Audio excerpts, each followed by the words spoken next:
The package arrived on Christmas morning around 5, which I immediately thought was a weird time for a package to come, especially during a blizzard. No postmark, no return address, just my name written in spidery handwriting I didn't recognize. I shouldn't have opened it. I live alone, and my family had already exchanged gifts over Zoom yesterday, since I couldn't make it home through the storm. Nobody else would be sending me anything. But I opened it anyway. Inside was a single Polaroid photograph. My heart stopped when I saw it. The picture showed me, asleep in my bed, taken through my bedroom window. From last night. I could tell by the Christmas pajamas I was wearing. I live on the 4th floor. My hands shaking, I flipped the photo over. On the back, in the same spidery writing, "You look so peaceful when you sleep. Love, Santa." I ran to my bedroom window and yanked the curtains shut. They had been open last night. I liked to watch the snow fall as I fell asleep. Stupid. So stupid. My phone was dead. Of course it was. I'd forgotten to plug it in last night. I plugged it in, hands trembling so badly I could barely manage the cord. 5 minutes to get enough charge to call the police. That's when I noticed the footprints in the snow on my fire escape. They led to my window, and they were fresh. A soft thud came from somewhere in my apartment. I grabbed the closest weapon I could find, a heavy glass paperweight, and pressed myself against the wall next to my bedroom door. Another sound, the creak of floorboards in my living room. I held my breath. The footsteps were getting closer, slow, deliberate, like they had all the time in the world. The paperweight was slick with sweat in my grip. Just a few more steps, and they would reach my door. My phone was at 2%, not enough to call for help. The footsteps stopped, right outside my bedroom. I could hear breathing on the other side of the wall. Then a whisper, barely audible, "Merry Christmas." I swung the paperweight blindly as my bedroom door burst open. There was a grunt of pain, a thud. I ran, knocked something over in the darkness, my desk lamp maybe. I made it to my front door, fumbling with the locks. Finally, it opened. I sprinted down the hallway toward the stairs, screaming for help. Other doors started opening. Lights came on. They found him unconscious in my bedroom, a ski mask still on his face. The police said he had been living in the empty apartment below mine for weeks, watching me through the fire escape.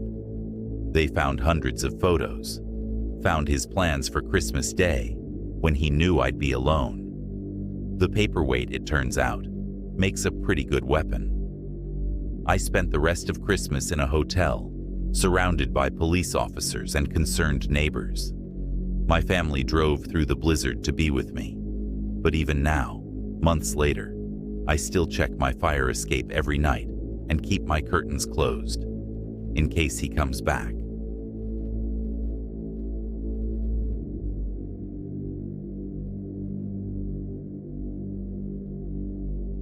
It was 2018 on Christmas Day. The snow crunched under my boots as I made my way back to the lodge. My legs were burning from a morning of skiing, but my mom, dad, and my brother Tommy wanted to do a few more runs. I just wanted hot chocolate and to thaw out by the massive stone fireplace in the lobby. The ski resort was packed. Families in matching holiday sweaters filled every corner, their laughter echoing off the wooden beams overhead. I found an empty armchair near the window and sank into it, watching the snow fall outside while I waited for my drink to cool. Beautiful view, isn't it? I looked up to find a man standing beside my chair. He was tall and lean, maybe in his 40s, wearing an expensive-looking ski jacket. Something about his smile made my stomach twist. "Yeah, it is," I mumbled, hoping he'd move on. He didn't. "I couldn't help but notice you were skiing earlier. Double black diamond runs. Very impressive for someone your age." His voice was soft, almost whisper-like. My heart stopped. I hadn't been anywhere near the double blacks. I'd stuck to the intermediate runs all morning, and they were on the opposite side of the mountain. "I think you have me confused with someone else," I said, standing up quickly. "I need to go find my family." He smiled again, showing too many teeth. "No confusion, Sarah. The blue jacket with the red stripes. That was you." I hadn't told him my name. I hurried to the bathroom, my hot chocolate forgotten. When I looked in the mirror, my hands were shaking. I splashed some cold water on my face and took deep breaths. I was being silly. He probably just overheard my name somewhere. But when I came out, he was standing by the water fountain, pretending to drink. His eyes met mine in the reflection of the brass fire extinguisher case. I ran to the ski rental shop, thinking I'd find my family there. Through the window, I saw them still on the slopes, tiny dots moving down the mountainside. The shop was empty, except for one employee restocking shelves. And then I saw him again, browsing the glove display. He wasn't looking at the gloves. In the security mirror mounted in the corner, I could see his eyes fixed on me. I pulled out my phone to call my parents, but there was no signal. Of course not. "Need help finding something?" His voice came from right behind me. I spun around. He was blocking the doorway, and this time his friendly smile was gone. In his hand, he held a room key card. "Lose something?" "Room 412, he whispered. "All alone, aren't you, Sarah? Your family won't be done skiing for hours." My heart pounded so hard, I could barely breathe. The key must have fallen out of my jacket pocket while I was skiing or something. The shop employee was gone. When had he left? The man took a step toward me, reaching into his pocket. In that moment, survival instinct took over. I grabbed a ski pole from the rack beside me and swung it as hard as I could at his face. He stumbled backward, blood streaming from his nose. I shoved past him and ran. I didn't stop running until I reached the crowded main lodge. My hands trembled as I found the resort security office. Through the window, I could see the man slipping out a side door, holding his bleeding face. But this time, I had witnesses. I had help. And I had his face on the security cameras. Later, the police would tell us he'd been following girls at ski resorts across 3 states. They found pictures in his car, dozens of them. Girls in ski jackets, girls alone, girls who looked just like me. I feel blessed to have gotten away.